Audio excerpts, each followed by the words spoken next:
blood famous.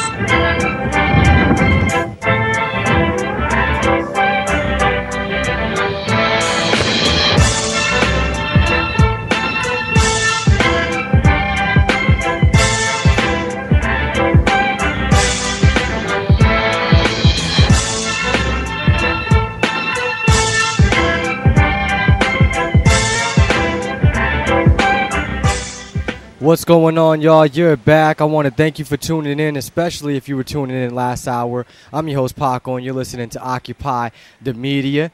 I just want to say I do have more listeners than I've ever had on any of my shows as of right now, so I want to thank you, Steve, for being on, because there are a lot of people tuning in. If you guys could spread the word, a couple more Facebook pages out there, we might reach 100 people tuning in to this show right now, so I definitely would appreciate that. And let's see, Steve, I don't see any new questions coming up. You want to, in case, I think we got some new listeners, you want to jump into the Ben Swann thing real quick and clear that up? Yeah, I think the first thing I'd like to mention, though, for those of you that don't know, we're planning a huge event to happen in Tampa just before the RNC convention. If you go to pawfestival.org, we haven't officially launched the website yet, but since I'm doing this show, I figured it'd be a good chance to actually announce it. What I can tell you that's probably not on the website yet that everybody will probably get excited about is Jerry Doyle is going to be our MC for the event. We've already confirmed him. We don't know what the ticket prices are going to be, but we've got a lot of famous musicians and comics and things that are going to be there over that whole weekend. We just want to show major support for Ron Paul prior to this convention. I mean, imagine if we have 50,000 people that show up prior to this convention supporting Ron Paul. That would make a statement. Okay, yeah. So definitely, you said they don't have a website yet, though, right? No, the website is up. We just haven't officially launched it, so everything's not on there. But bookmark it, folks. You can go there and take a look around now. It's pretty much done. But go to pawfestival.org and take a look around, and we should have more information up in the next few days. Yep, and just a reminder, you guys, we are also tuning in with RonPaulTribune.com. For those of you on RonPaulRadio.com, you guys can check us out. Go to RonPaulTribune.com, scroll down, click on the voice chat, and we are having meetings there. We do mock conventions sometimes. Steve is going to be there at 6 o'clock, if not earlier, tonight, Eastern Time, taking more questions, hopefully bringing in more delegates. And I don't know, Steve, maybe we could do this on, since we got conventions coming up, maybe we could do this once or twice a week here on my show and, take it over at Ron Paul Tribune afterwards, if that's cool with you. Yeah, I'm good with all that. I mean, I think it's good for everybody to get involved and start learning these things. I mean, it's the only way you're going to be able to be effective. I do want to answer a question I see here in the chat room as I scrolled up a little bit here, Paco. Somebody asked, how does somebody become an elector? I mean, it obviously varies from state to state, but the most common ways that somebody becomes electors to the Electoral College is either at they're nominated at their state party convention, or they can be selected and voted on by the party central committee. So, again, just take a look at what your state rules apply to how one becomes an elector, but those are the two most common ways.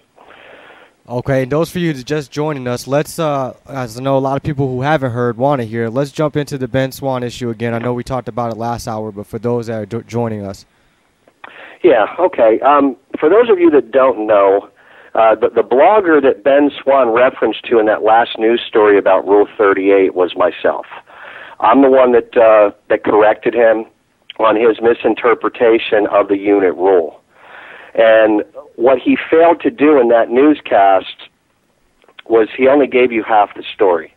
Why the RNC, and which, by the way, the RNC does recognize the binding of delegates. So to think anything to the contrary is just wrong. I mean, it's very easy to read in Rule 15 of the RNC call that the states can actually allocate or bind delegates in certain ways. So to say that every delegate is a free agent and can do what they wish is not entirely correct. As far as Rule 38 is concerned, that is to the entire delegation. Now, what Ben could have explained to people to give them a better understanding of Rule 38 was, here's one example. Let's just say that Mitt Romney gets 2 delegates in District 1 and Ron Paul gets 1 delegate in District 2. Rule 38 would not apply because the unit rule is not being applied in that district. Number two, Mitt Romney gets 3 delegates in District 2, and nobody else gets any delegates. Then Rule 38 could be an adequate argument.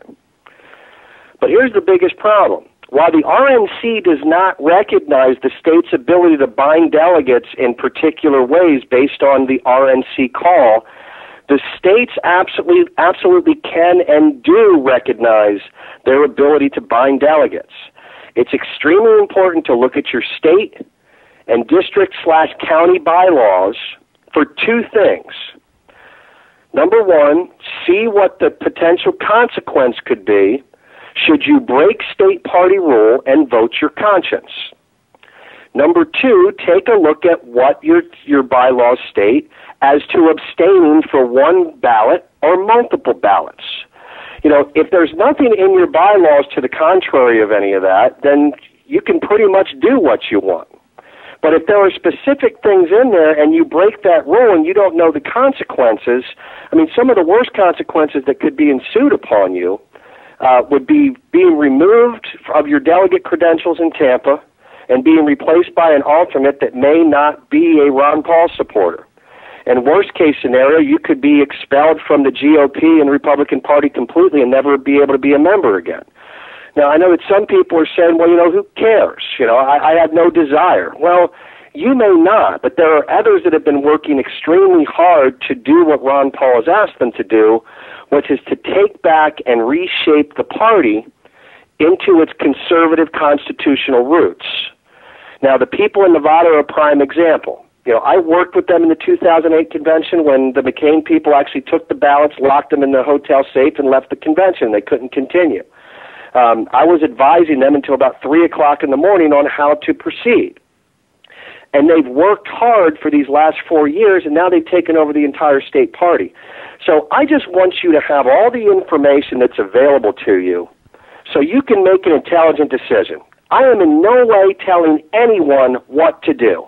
If you want to go to the convention and vote your conscience, you go right ahead. I'm not going to stop you.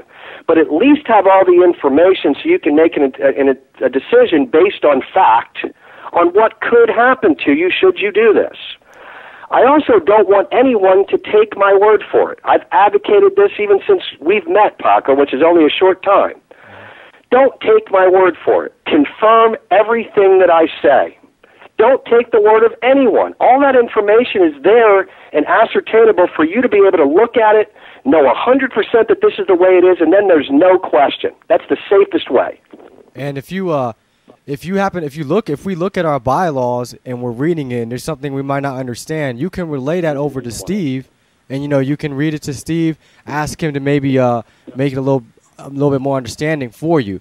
But unfortunately, we know Steve can't understand or know all the bylaws in every state. So if you guys are out there listening, we do have a parliamentarian on the phone with us. We do have him on RonPaulTribune.com in the voice chat with us for multiple hours at a time. So if you're reading your bylaws, you're having a hard time, I know I started reading mine, and I might be giving him some questions myself.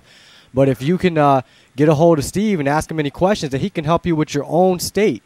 And that's what we're trying to do at RonPaulTribune.com, is for us to come together and answer questions for us state by state, so that way we can have the best possible outcome with these conventions. And we talked about last hour, if you also need to get a hold of your county bylaws, your district bylaws, and the best way to do that is to contact your local GOP. Now, we're about to go to a break here in a minute. When we get back, I wanted to know, did you want to bring up I know you have a website, Steve. Did you want to bring that up? Can people get in contact with you there, or is that still being used? Yeah, well, we haven't done much with it, but yeah, we can talk about that after the break. I think it's more important to correct you.